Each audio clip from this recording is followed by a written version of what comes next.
Napasa kamay ng mga otoridad ng tatlong ito matapos malambat sa ginasang bypass operation kontra ilegal na droga na naganap sa Purok 1, Barangay Buhangin, Butuan City kahapon.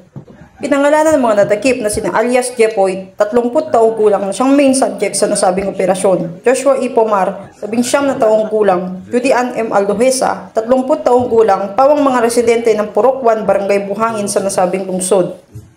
Sa operasyon, nasabat ang halos kalahating milyong halaga ng shabu na nagkakalaga ng 340,000 piso.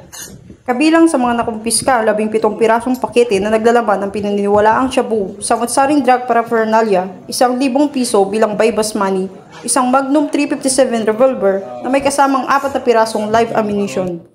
Mahaharap sa kasong paglabag sa RA 9165 o kilala bilang Comprehensive Dangerous Drug Act of 2002 at RA 10591 o kilala bilang Comprehensive Firearms and Ammunition Regulation Act ang mga naaresto. Mula rito, sa Police Regional Office 13, ako ang iyong PNN Correspondent, Patrolwoman Karen E. Melilin, alagad ng batas, taga-taguyod ng Balitang Pulis.